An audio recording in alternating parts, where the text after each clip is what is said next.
Bienvenidos a Tres Respuestas, un espacio de conversación, de opinión y de propuestas. Hoy tenemos un invitado muy especial. Se trata de Daniel Lacalle, economista, autor, inversionista, profesor, defensor de las ideas liberales y uno de los grandes críticos intelectuales al intervencionismo de Estado. Nació en Madrid en 1967 y es uno de los economistas que más se lee en América Latina y por supuesto también en Iberoamérica.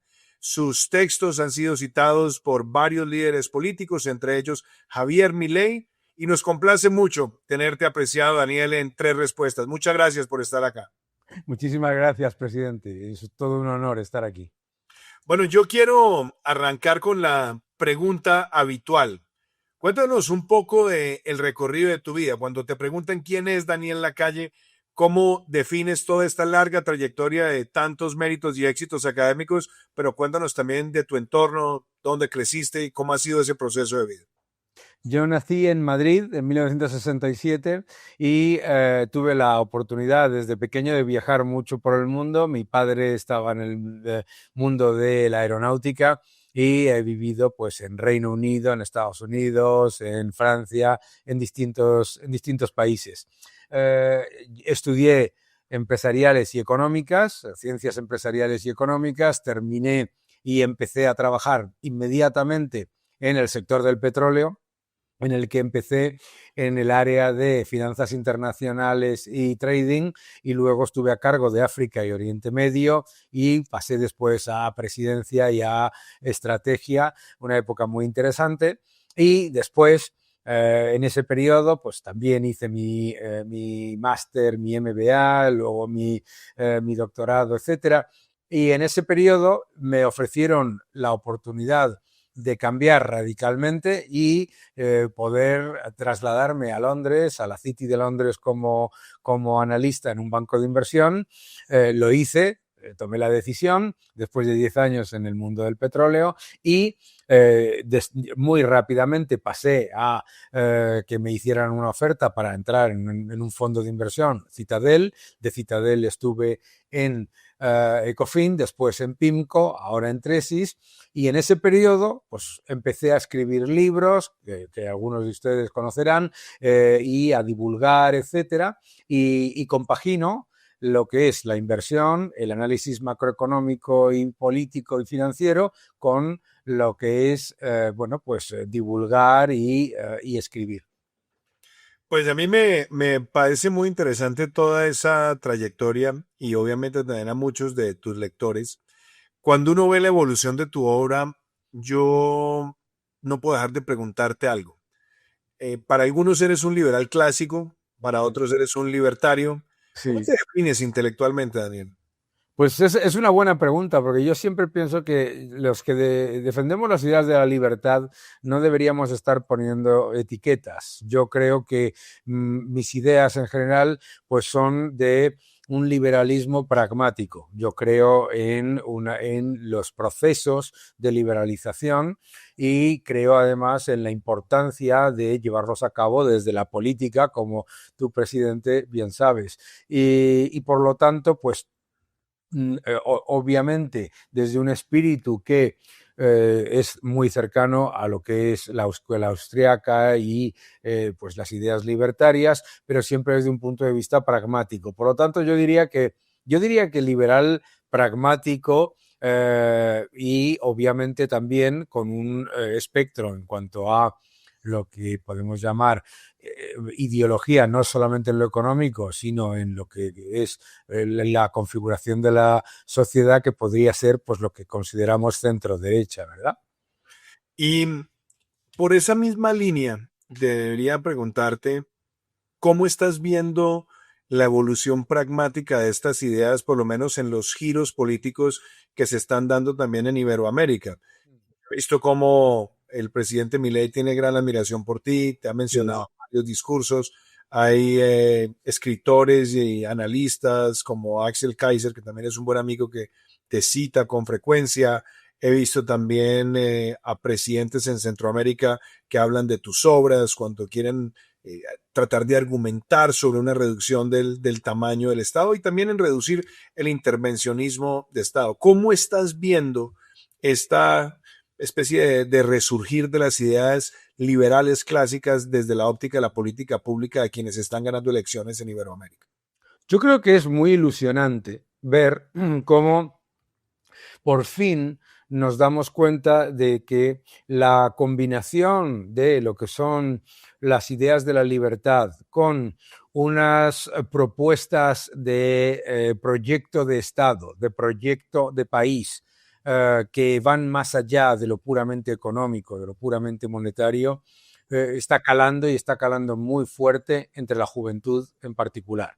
Como los ciudadanos de toda América están dándose cuenta que la promesa de que todo va a venir gratis y que todo lo va a solucionar el Estado no solamente no se convierte en realidad, sino que se convierte en todo lo contrario. Entonces yo soy muy optimista con ese cambio. Yo creo que la combinación que se está dando entre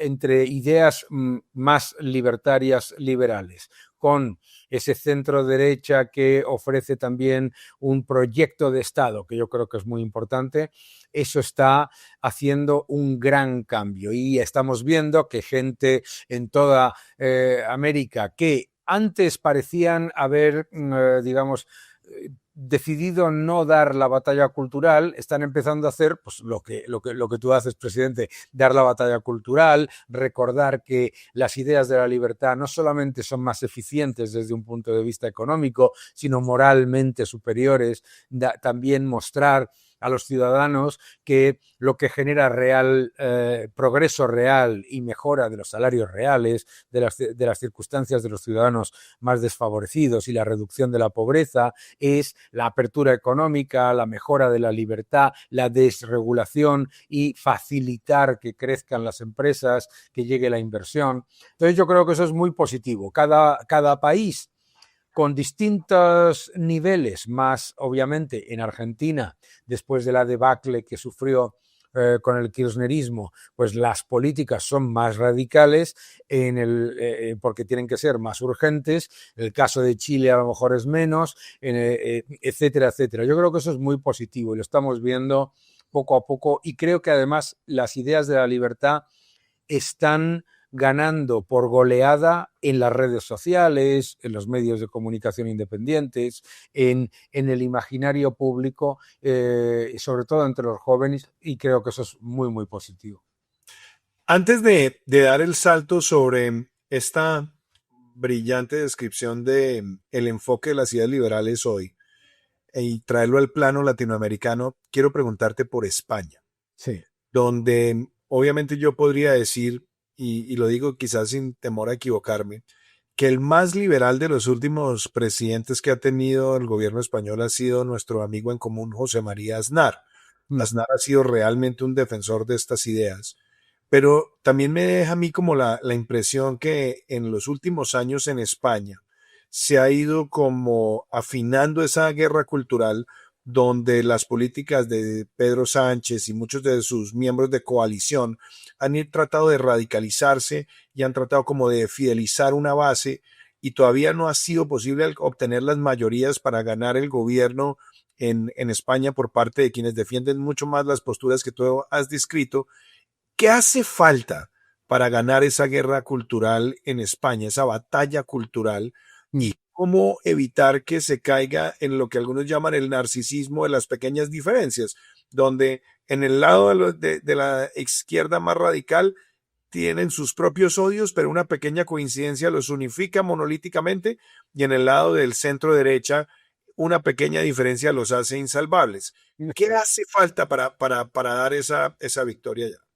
Yo creo que varios factores, ¿no? Estoy completamente de acuerdo con el diagnóstico. El presidente más liberal que hemos tenido en España ha sido José María Aznar.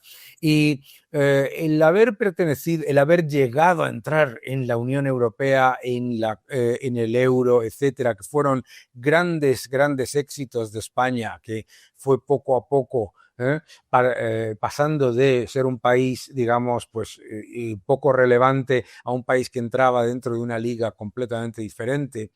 Generó una cosa que yo creo que ha sido muy equivocada, que es la idea de que el centro derecha solamente se tiene que dedicar a gestionar la economía y que no tiene que estar peleando por las ideas de la libertad y dando la batalla cultural. Es esencial dar la batalla cultural porque todos los ciudadanos necesitan tener unos marcos de referencia sobre lo que construir una sociedad. La sociedad no se construye vía contabilidad. No puedes ganar las elecciones como el contable de los destrozos económicos del anterior o, como siempre digo yo, el fontanero de la gotera del anterior, ¿no? Es muy importante ilusionar y es muy importante recordar que los valores, los principios son elementos esenciales en lo que es un proceso electoral. La izquierda, como tú bien dices, como su objetivo no es el progreso, sino el control, se pone de acuerdo siempre porque su objetivo es el poder. Y entonces ahí lo hemos visto como partidos con unas diferencias gigantescas ideológicas están todos en coalición ahora mismo alrededor de Pedro Sánchez. Yo creo que lo que hace falta es mirar un poco hacia nuestra historia y recordar que lo que gana elecciones, lo que trae ilusión, lo que renueva el compromiso de los ciudadanos con un proyecto de país es no solamente tener un proyecto económico y de gestión, sino tener un proyecto que incluya la defensa de los valores de la propiedad privada, la libertad de empresa, la apertura económica, la familia, la libertad individual, la libertad de expresión. Es mucho más que solamente eso que se llamó en los años, a principios de los 2000, la tecnocracia, que en realidad no funcionó y desde luego ha generado mucho descontento en Europa. Entonces yo creo que lo que está ocurriendo ahora mismo en España es que el Partido Socialista y la izquierda son perfectamente conscientes de que nunca vamos a volver a la época en la que había dos partidos, uno ganaba las elecciones y gobernaba con mayoría y otro y había una alternancia. Ahora vamos a tener que llegar a acuerdos. Y yo creo que es muy importante que por el lado de la derecha nacionalista o la derecha, digamos, como se le llama ahora, europea, de Vox, y por el lado del Partido Popular, tienen que darse cuenta de que los ciudadanos saben que quieren que estén juntos, saben que quieren que cooperen, pero que tienen que llegar a acuerdos.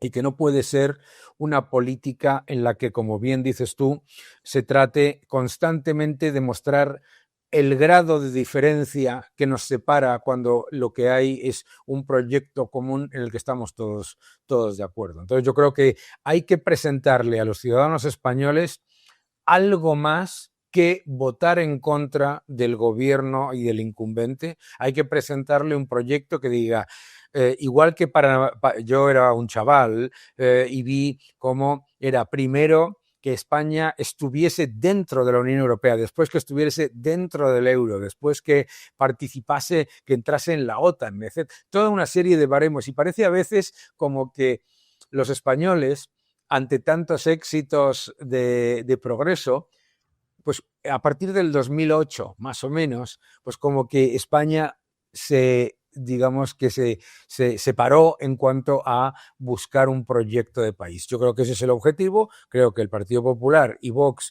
tienen un 90% de elementos en los que conformar una acción de gobierno ilusionante y positiva. Los ciudadanos lo tienen que percibir que son capaces de cooperar y entonces, como ha ocurrido con esta ola que estamos viendo por todo el mundo, vemos que desde Japón hasta Argentina las ideas de la libertad con las ideas de centro derecha conservador, cuando se unen, son ganadoras siempre. Entonces yo creo que eso es lo que hace falta. De momento todavía estamos en un proceso en el que ambos partidos, el Partido Popular y Vox, piensan que el otro está generando un problema. Yo creo que eso ahora, después de las elecciones autonómicas, yo creo que va a cambiar. Y Daniel, eso que describes, que reflexionas sobre España, quiero traerlo de pronto al plano latinoamericano, donde también tus ideas se discuten, se debaten, donde has podido también hacer predicciones, aseveraciones y has visto también el comportamiento de nuestras sociedades. Obviamente América Latina sigue teniendo unas brechas sociales muy grandes Sí. y es importante seguir teniendo una economía de mercado, disciplina fiscal, promoción del emprendimiento, pero también hay que cerrar brechas. Y el cerrar esas brechas, desafortunadamente, no solamente es una actitud regulatoria, sino que necesita también unos grados de participación del Estado. Pero al mismo tiempo, en tus últimas obras, has venido siendo muy crítico del estatismo, del intervencionismo de Estado. ¿Dónde crees que está ese balance ideal entre promover esta libertad clásica entendida como fundamentos del liberalismo, quizás bajo los mismos preceptos de Isaiah Berlin, y cómo también en una Latinoamérica que sigue teniendo esas brechas, también hay que mantener un nivel de participación del Estado que sea efectivo quizás para darle oportunidades a los demás? Claro, en mi libro, en Libertad o Igualdad y en el Nuevo Orden Económico Mundial, yo hablo precisamente de eso, de la importancia que tiene que el Estado no se presente como la solución a todo, ¿no? Yo creo que no se trata digamos, de eliminar el Estado, sino de hacer un Estado eficiente. Lo que tú, presidente, en tu podcast y en tu acción diaria haces constantemente. Es decir, un Estado facilitador comparado con un Estado paternalista y fagocitador. El Estado depredador es ese Estado que funciona con la misma actitud que un maltratador. Dice, por un lado, tú solo no puedes, y por otro lado dice nadie te va a querer más que yo. ¿Qué es lo que ocurre? Ese Estado, que lo estamos viendo, por ejemplo, ahora con lo que está haciendo Sheinbaum en México, lo que está haciendo Gustavo Petro en Colombia, ese Estado no solamente no reduce las brechas y no está dando las facilidades para que las personas desfavorecidas salgan de sus dificultades y puedan llevar a cabo su proyecto, sino que además lo que hace, y además no por casualidad, sino por diseño, es crear clientes dependientes rehenes. Es decir, crea una subclase dependiente que siempre va a estar con la bota puesta y no puede llevar a cabo su proyecto. Por lo tanto, la labor del Estado en América Latina, en Colombia, en todos los países de América Latina, es la de facilitar y ayudar a que las personas más desfavorecidas tengan acceso a la educación, el acceso financiero, el acceso a los elementos esenciales para que una vez que tenga garantizada su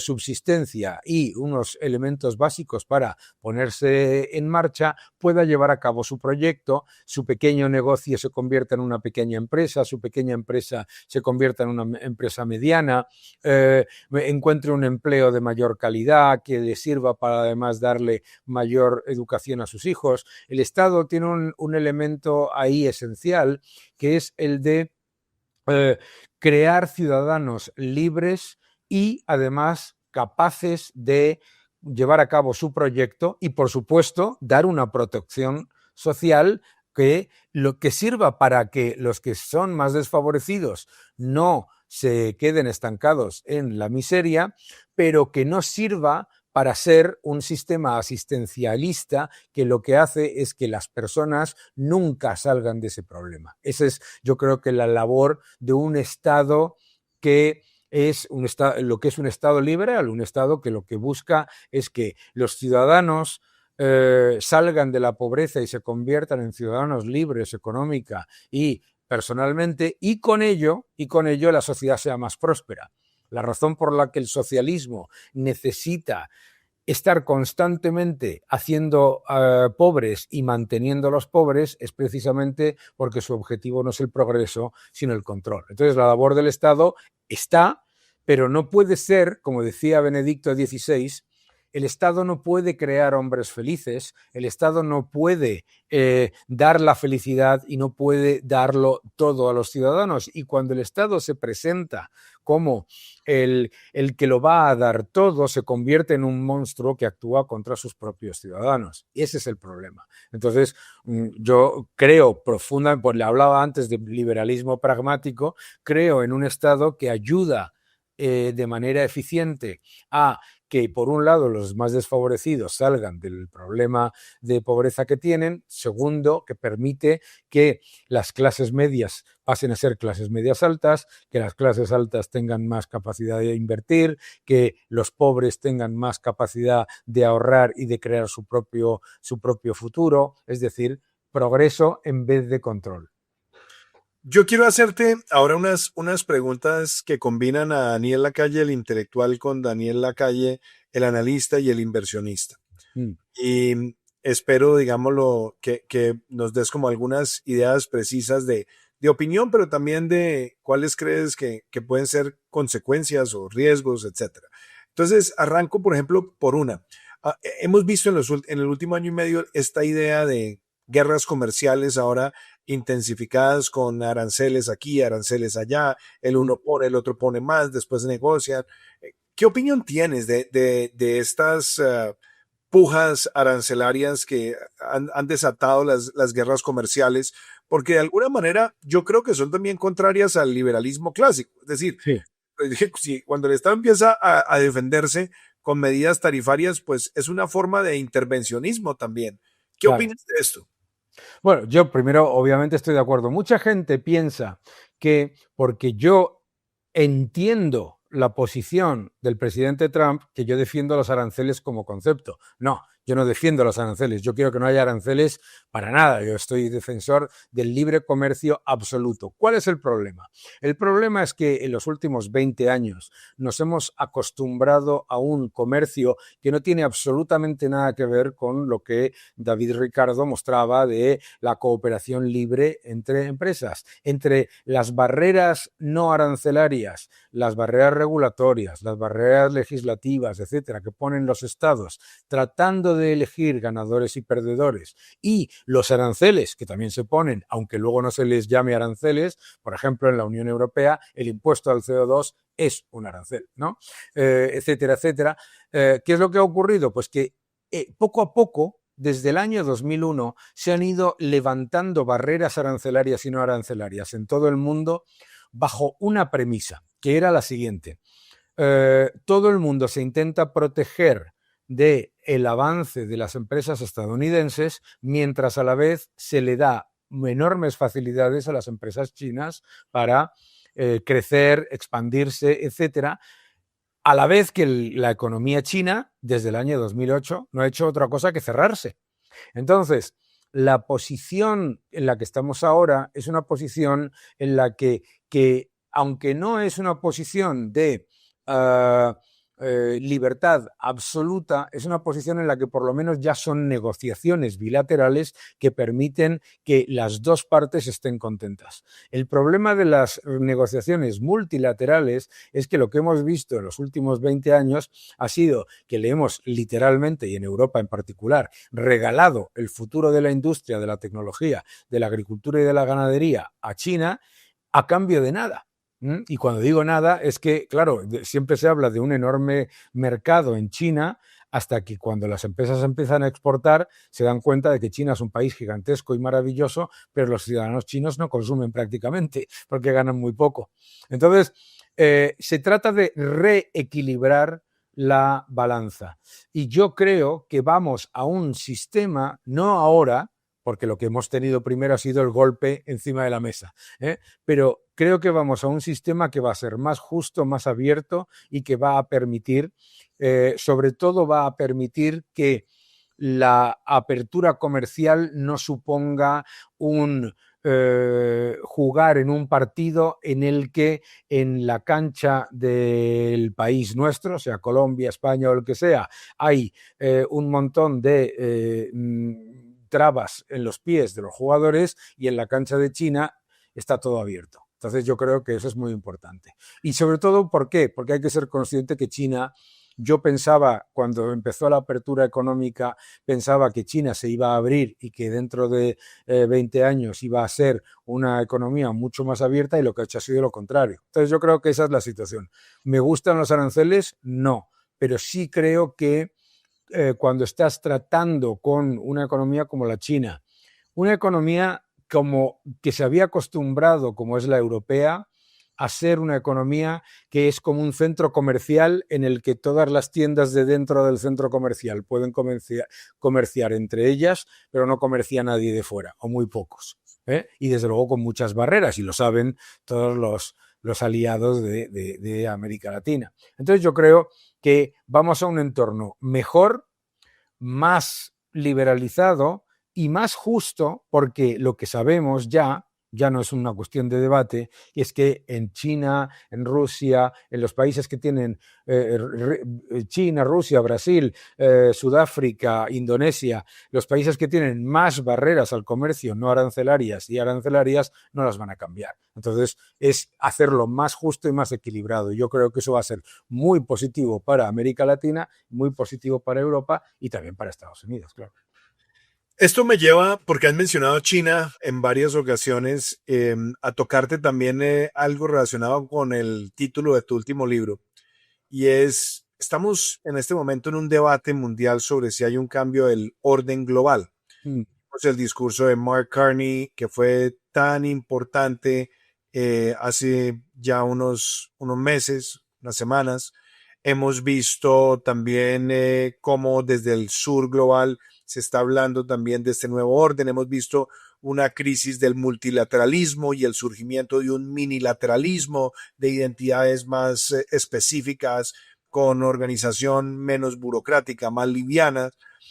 ¿Cuál es para ti el nuevo orden mundial, si es que lo existe, o estamos ante un desorden mundial, por lo menos por un buen tiempo? ¿Y cuáles crees tú que van a ser esos factores que van a ayudar a ordenar, por lo menos, la convivencia entre los países, al menos desde el punto de vista de la economía? Desde el punto de vista económico, el nuevo orden económico mundial es el bilateralismo.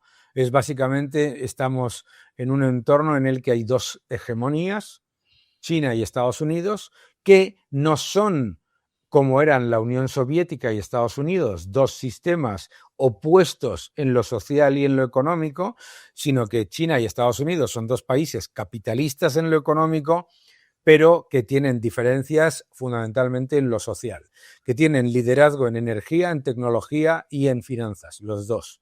Y que lo que hacen es capitalizar hacia sus polos a socios que están que siguen sus mismas formas de entenderlo, ¿no? La tecnología en todo eso es una parte muy importante. Entonces, ¿vamos a un mundo multilateral? En realidad no, porque lo que llamábamos mundo multilateral tampoco era mundo multilateral, era básicamente mundo en el que se miraba hacia otro lado ante los desequilibrios en cuanto a desarrollo, libertades, etcétera, de China.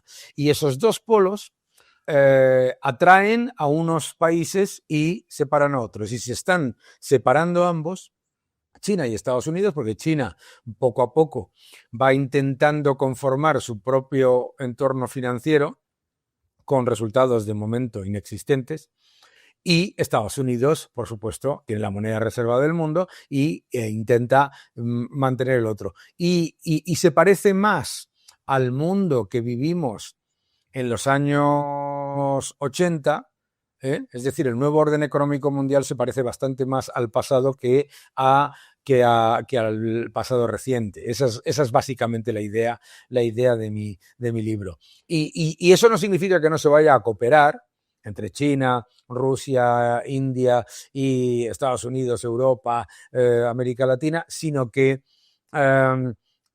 claramente hay un factor que diferencia esos dos polos que me parece absolutamente esencial, que es la libertad individual versus el dominio colectivo. Yo creo que esa es la clave.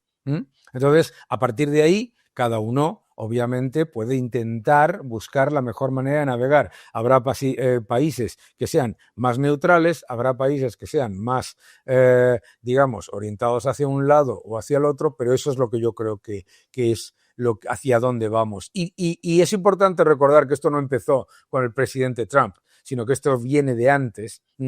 En la administración Obama, si recuerdas, ya empezamos a ver cómo el sueño de traer a China y a Rusia hacia nuestra forma de ver el mundo, pues no funcionaba, ¿no? Hemos visto de alguna manera constantemente esa frase que estamos volviendo a una guerra fría. Sí. Y entonces viene otra vez el ejemplo de los 80, pero pues hay algunos elementos que sustancialmente han cambiado. La Unión Soviética nunca tuvo ese nivel de interdependencia comercial con los Estados Unidos como lo tiene China, donde estamos hablando de dos motores de la economía global, donde si alguno se apaga, el efecto es inmediato. Por otro lado, Rusia o en ese momento la Unión Soviética nunca tuvo un papel protagónico en la tenencia de bonos del Tesoro de los Estados Unidos. China está entre los primeros 3 países del mundo con mayor concentración de títulos del Tesoro de los Estados Unidos. Y la Unión Soviética nunca fue realmente un hegemón económico. Era un hegemón más militar, con una capacidad de influencia geopolítica, pero siempre era muy débil al momento de mostrar sus fortalezas también económicas. ¿Crees que la relación de China-Estados Unidos no deberíamos tratar de verla como una profecía de confrontación, sino más bien, en lugar de hablar de Guerra Fría, como una especie de paz caliente o esas paces que son siempre efervescentes, pero que se necesitan algunos niveles de coordinación? Y quizás le agrego una cosa también para escuchar tu opinión sobre esto. Los dos países tienen liderazgos que son fuertes, pero liderazgos que ya también son mayores. Entonces, Donald Trump va a cumplir 80 años, Xi Jinping se acerca también a los 80 años. ¿Cómo ves la sucesión de estos liderazgos en este entorno que te acabo de narrar? Sí, yo estoy totalmente de acuerdo. No podemos plantear, y lo digo en el libro, en el nuevo orden económico mundial, no podemos plantear este nuevo orden económico mundial como uno de demolición de otro sistema, porque como no es otro sistema, China es capitalista, ¿verdad? Eso es muy importante. Entonces, el final del comunismo, el final del colectivismo totalitario, o por lo menos lo que parecía que era el final, ese no es el objetivo. Yo creo que el objetivo, en el libro hago una analogía que a lo mejor los que nos están viendo la van a entender muy bien. China y Estados Unidos son como Coca-Cola y Pepsi. Es decir, son dos hegemones que están cooperando y compitiendo a la vez en el orden mundial, pero que están cooperando dentro de muy poco, cuando se reúnan el presidente Trump y el presidente Xi Jinping, van a llegar a un acuerdo comercial que va a ser histórico, eso seguro.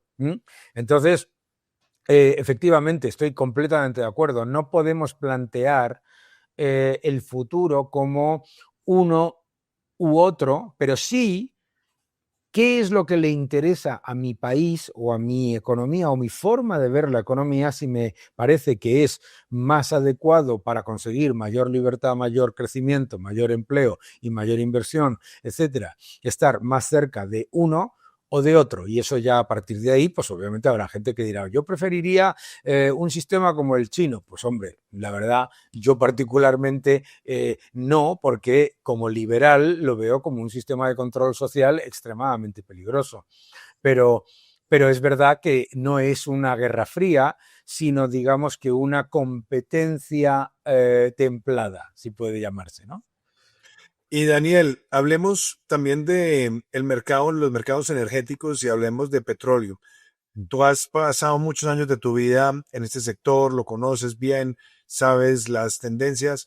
¿Cuáles son como las pautas o reflexiones que haces hoy sobre el futuro del mercado de los hidrocarburos y cuáles ves como los elementos más sensibles, sobre todo con cosas que han sucedido en las últimas semanas?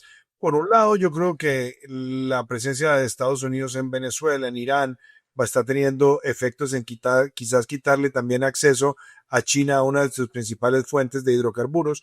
Pero también por otro lado, estamos viendo a Estados Unidos queriendo producir más, Mm. queriendo también bajar los precios de la gasolina, lo cual va tarde que temprano a llevar a que haya mayor promoción de bajada de precios, pero esas bajadas de precios pueden cambiar aspectos geopolíticos en el Medio Oriente. Está Mm. también la forma en la que se quiere cortar el suministro de hidrocarburos por parte de Rusia a otros mercados naturales. Quiero escuchar esa lectura integral que estás haciendo de este sector tan sensible para la economía global. El mundo del petróleo y el mundo de la energía cambia radicalmente aproximadamente en el año 2007, cuando Estados Unidos pasa de ser el mayor importador de petróleo y gas del mundo a ser el mayor productor y además exportador de petróleo y de gas del mundo. En ese momento, el riesgo geopolítico se reduce de una manera muy significativa. Y nos empezamos a dar cuenta en todo el mundo, en Europa desafortunadamente todavía no queremos darnos cuenta, de la importancia que es tener acceso a lo que es energía abundante, barata y autóctona al máximo posible, sin negar que vamos a tener cooperación mundial, ¿no? El mundo del petróleo ha cambiado muchísimo. Yo empecé en el mundo del petróleo cuando en la primera reunión de la OPEP a la que fui invitado, la posición de la OPEP era de confrontación con respecto a sus consumidores, cosa que no tiene ningún sentido. Hoy la posición de la OPEP es la contraria. La posición de la OPEP es la de presentarse ante el mundo como el suministrador más fiable, más competitivo y más flexible. Entonces, el mundo del petróleo ha empezado a darse cuenta de que los centros de consumo y los centros de producción, como entendemos en cualquier área de la energía, no deben estar tan separados. Tiene que haber un nivel mínimo de, digamos, autonomía, no por decir, y no existe nunca la independencia energética, como tú bien sabes, presidente, pero tener un nivel mínimo de autonomía energética es absolutamente clave. Y lo estamos viendo ahora, ¿no? Ahora estamos en un entorno con una incertidumbre muy importante, pero es una incertidumbre en precio, no en volumen. Es decir, no se está generando un problema como en el año 73 de falta de suministro. Entonces, el mundo de... ¿Qué es lo que nos hemos dado cuenta también?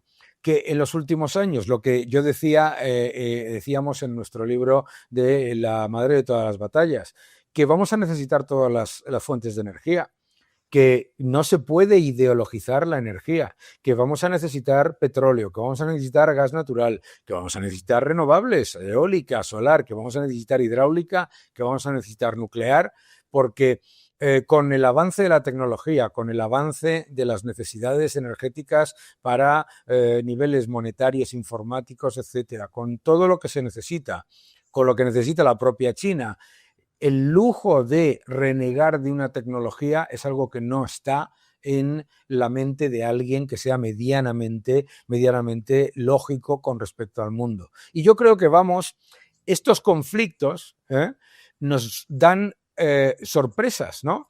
El otro día me decían, es que el petróleo ha subido a $100 del barril, que es el nivel más alto desde el año 2022. Y yo decía, un momento, en términos nominales, no en términos reales. Es decir, para que el petróleo estuviese a los $140 a los que llegó en el año 2008, hoy tendría que estar a 190 por el efecto de la inflación.